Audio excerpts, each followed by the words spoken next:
Today we will explore the quotations of Bill Gates and attempt to understand his thought processor.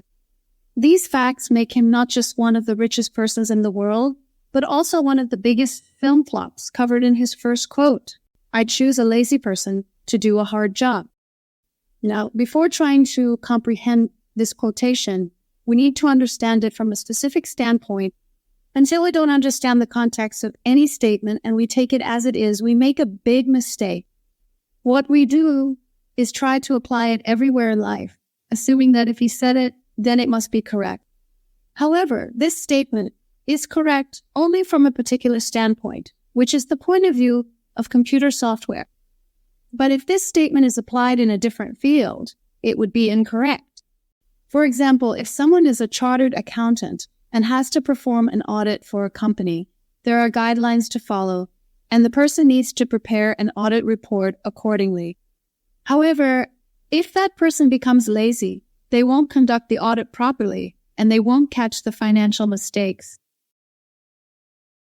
So, the statement is being made from the standpoint of computer software, like a certain type of search query on which work is being done.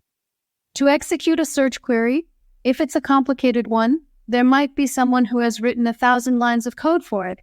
But if there's a lazy person, they won't put in the effort. So what he is saying is that writing a code of 1,000 lines can be simplified and done in just 10 lines if it's written in a short and simple manner. From the point of view of software and the IT field, this statement is entirely correct. A person who knows how to execute complicated tasks can make them easy by coding them in a concise way. Coding is a language for computers, just like we have our own language. So, someone who is not lazy will use many words to express their thoughts, while someone lazy will try to wrap up the entire thing in one line. They might spend hours trying to convey the message in one line, but a person who is not lazy would break it down into multiple lines. Whether it's said by any person or at any level, it is essential to first understand the standpost of every statement and then observe from which angle the statement is being made. After that, it needs to be comprehended. Next, the quote: "If you're born poor, it's not your mistake, but if you die, it's your mistake." If a person is born poor, that is not in their control. When something is not in their control, there is no mistake on their part. But if they die poor, it is their mistake. What is the mistake inside it? Let's try to understand it easily and dive deep to see what it means. It is indeed correct that a person can learn from others, whether they are already rich or wealthy. They can learn from the mistakes others have made and also from the right actions taken by others. So, if a person does not do this and only works hard throughout their life without trying to learn, it is their mistake. Because there are two ways to do any work. One is that you make mistakes and learn from them. And the other is that you learn from the mistakes others have already made and not repeat them, and you do what they did right. This is called smart work. Now, why don't people learn? Have they ever thought or made an effort to understand? People are not taught anywhere how to become number one. Why don't people learn, even though they are not taught anywhere, how to be number one? If someone is born in a poor family, they are not taught how to become rich, but they are taught how to live in poverty, how to adjust to poverty, and they keep hearing all the dialogues related to that from morning till night. They will keep reinforcing that and continue living accordingly. It means that if you are poor, learn to live in poverty, and you will come across dialogues that reinforce this belief. They will keep repeating that as much as your bedsheet is. Spread your legs accordingly. In other words, if you are poor, learn to live in poverty, don't have big dreams, and keep your feet firmly on the ground. Don't try to reach for the sky. Keep yourself grounded. Do not dream big. Anyone, whether rich or poor, becomes rich or poor internally first before reflecting that on the outside world. In fact, take any example. Those who started from a lower level have risen to unimaginable. For example, Dhirubhai Ambani. If you look at their beginning, they started from a small level in their career, but they ended up becoming rich. but they were already rich at the level of their thinking from the beginning. Meaning, they were already internally rich first, and then they became rich externally. Similarly, at first, a person is internally poor, and then they become poor externally. Now, how do you become rich from within? And how do you become poor from within? If thoughts are implanted in our minds that we accept and do not allow us to progress, they will lead us towards poverty. On the other hand, there are thoughts that open our minds, and we say, this is possible. If someone else who was even below us can reach this level, then it is possible for me too. These thoughts take us towards prosperity. At the level of thought, a person is already rich, and then they become rich externally.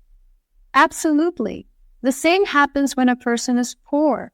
They become poor externally after being poor internally. This mistake was made, and the person should have learned from it. They should have read some books, for example, Think and Grow Rich by Napoleon Hill. How was this book written years ago? Meeting numerous people who achieved extraordinary things in life and noting down common traits in them. It took several years to research and write this book, but 99% of people do not read it. This was their mistake. They didn't read the book. Why didn't they go and meet those people who achieved extraordinary things? Because they couldn't even enter their homes because they had not achieved anything extraordinary yet. This fact is true, but they could have read the book. From that book, they could have learned directly what they couldn't learn from those people who are the world's richest. Indirectly, they could have learned from the book. They could have understood their thinking. It's not just about understanding the thinking of one person. It's about understanding what is common in the thinking of many such people. Understanding exceptions is not necessary. Understanding actions means that someone won the lottery and became rich. That's not what the book talks about. It's about understanding actions that were taken to achieve success, not just random events like winning the lottery. What is being discussed is the journey of starting from a lower level and not knowing where it will lead. This is mentioned in the book, and there are many other books that have been written on this topic. If someone reads all these books, one thing is certain: their thinking will change. There is no doubt about it. Their thought processor will change from within. Can you change half of the job done when one thinks differently? Now, the remaining half of the work is to be done by the person themselves. Both thinking and action have their own roles. Knowledge is only useful when it is applied practically. So, the practical application is necessary. But it doesn't mean that thinking alone is enough. One has to learn how to take action.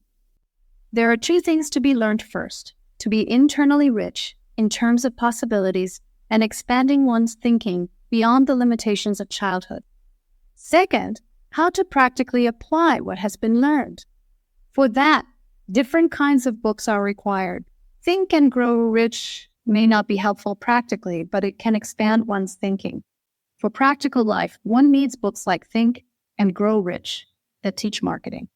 If someone has created an extraordinary product or is offering excellent service, but nobody knows about it, then what's the use? Marketing needs to be learned separately. Marketing can't be learned just by doing an MBA. There are many books available on marketing. Learning from those books, we can educate ourselves deeply. There's no limit to how much we can learn. So, the quotation mentioned encompasses 3 mistakes. First, not learning at all. Second, applying what has been learned, but not knowing how to apply it effectively. And third, thinking that an MBA is the only way to learn marketing. Marketing can be learned by reading books, and there is no limit to how deeply one can learn. The second mistake is to learn, but never take action. The third mistake is to take action, but in the wrong direction or without understanding the field properly. Next quotes. As we look ahead into the next century, leaders will be those who empower others. Why is this being said? Because now we have entered the information age, and it's all about empowerment. In the world today, see what the market leaders are doing. They are empowering others. What Google is doing is empowering you. With Google, you can access any information, anytime, anywhere. What is a mobile phone doing? It is empowering us. What is social media doing? It is empowering us to connect with anyone, anywhere in the world.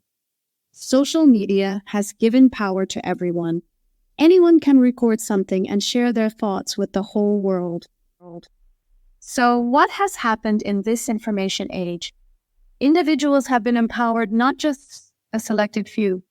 If we go back 100 years, leadership meant having power, and only a few individuals had that power. No, everyone has power. Everyone has a mobile phone, and with that, they can do anything. Google has empowered us to access information from anywhere, anytime.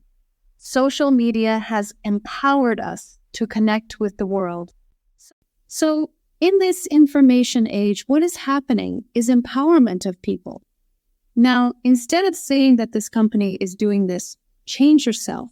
If you want to use a product, change yourself according to that product. The future will be according to your choices, not according to the company's choices. The future is customized for individuals.